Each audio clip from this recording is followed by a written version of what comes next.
Olá pessoal, bem-vindos. E hoje a gente começa o volume 6 de Física. Nessa apostila nós iremos trabalhar com a parte de termometria e dilatometria. Nós vamos trabalhar com o estudo da temperatura dos corpos e com a parte na qual eu tenho dilatação devido a essa variação de temperatura. Bom, enfim, começamos o volume 6, capítulo 11. Esse assunto nosso hoje ele é teórico, ele é totalmente teórico. Ele vai das páginas 5 a 7 e isso está dentro da nossa semana do dia 8 de junho a 10 de junho. Por que de 8 a 10? Porque dia 11 é feriado e sexta-feira emenda. Beleza? Então vamos começar lá. Termologia, vamos definir o que é termologia. A termologia é o ramo da física que estuda o comportamento térmico dos corpos. É subdividida em 4 sub-áreas: a termometria, a dilatometria, a calorimetria e a termodinâmica. Nessa unidade vamos estudar os principais fenômenos e princípios da termometria e dilatometria, bem como algumas aplicações tecnológicas. Então vamos começar entendendo o que é temperatura de um corpo. Então, atualmente as teorias científicas partem da premissa de que a matéria é composta por átomos e moléculas. Essas partículas estão em constante movimento de translação, rotação e vibração. E por isso tem energia cinética. Então, vamos associar. Se elas têm movimento, a energia associada a esse movimento é a energia cinética. Bom, nos gases e líquidos, as partículas que os compõem têm normalmente energia cinética de translação e rotação. Ou seja, elas se movimentam em dois sentidos e em torno dela mesma, tá? Os átomos e as moléculas têm certa liberdade para se deslocar pelo fluido. E quanto maior for o grau de movimentação das moléculas, maior será a energia cinética média de cada átomo ou molécula do fluido. Nos sólidos, as partículas que os compõem estão mais próximas entre si e formam uma rede regular de átomos, chamada rede cristalina. Desse modo, há forças de ligação que não lhes permitem rotacionar ou transladar. Entretanto, podem oscilar, ou seja, elas podem vibrar em pontos fixos, o que também lhes confere energia cinética. E tal energia é maior quanto maior for o grau de vibração das moléculas que compõem esses corpos. Bom, o que define a temperatura de uma amostra é justamente a energia cinética média de seus átomos ou suas moléculas. A soma da energia de todas as partículas de um corpo é chamada de energia interna. Então observem o seguinte aqui, deixa eu voltar aqui. Vamos observar o seguinte aqui. Em relação a esses dois corpos, quando eu aqueço esse corpo, deixa eu só dar uma diminuidinha aqui para ficar melhor da gente enxergar. Beleza.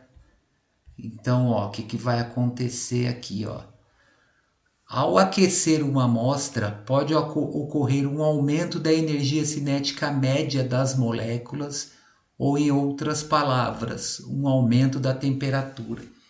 Então, observando essa primeira ilustração aqui, a temperatura ela está relacionada com o grau de agitação dessas moléculas ou a energia cinética associada à movimentação dessas moléculas.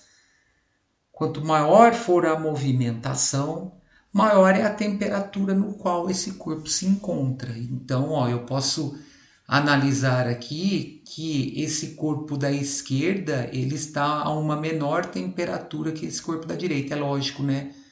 Eu estou fornecendo calor aqui através do bico de chama aqui. Então, esse corpo que está recebendo mais calor, ele vai ter um maior grau de agitação dessas moléculas, consequentemente vai ter uma maior temperatura. Igual aqui, a diferença dessa primeira ilustração para a segunda é que aqui eu tenho uma maior quantidade de moléculas compondo essa substância. Então, porém, o corpo da esquerda está numa menor temperatura do que o corpo da direita. A gente observa aqui visualmente que eu tenho uma maior agitação dessas moléculas aqui no corpo da direita. Beleza? Bom, continuando. Então vamos definir temperatura. Temperatura é uma grandeza escalar, né? Eu não consigo determinar direção e sentido para essa grandeza. Ela só associa o valor numérico com a unidade. Então, temperatura é uma grandeza escalar relacionada ao grau de agitação média das moléculas de uma amostra e é representada pela letra T maiúscula. Bom, a unidade de medida de temperatura no Sistema Internacional é o Kelvin.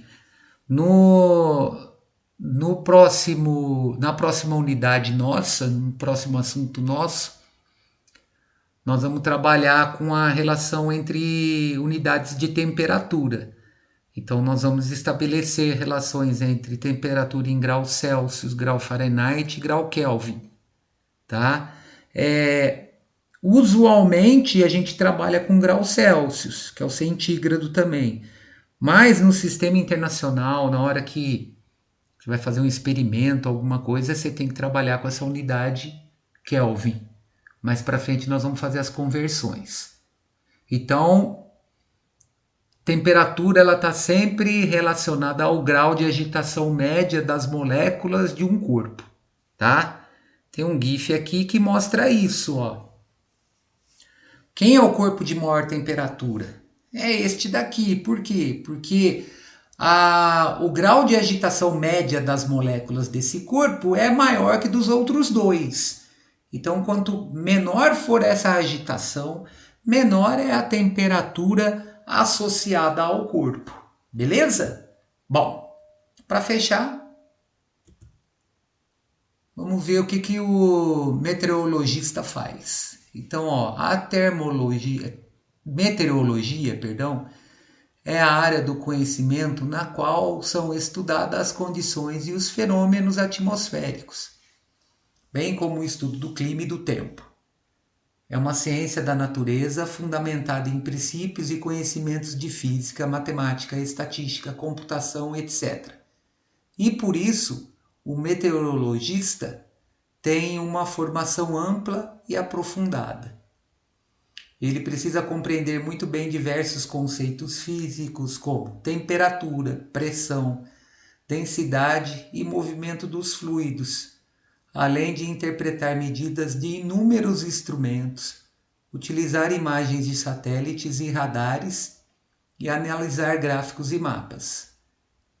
São seus estudos que podem prevenir ou reduzir os prejuízos econômicos e sociais de enchentes, maremotos ou tornados. Então, está tudo relacionado à temperatura, à pressão, à densidade do ar, tá? O movimento das correntes de ar na água, está tudo relacionado a esse estudo.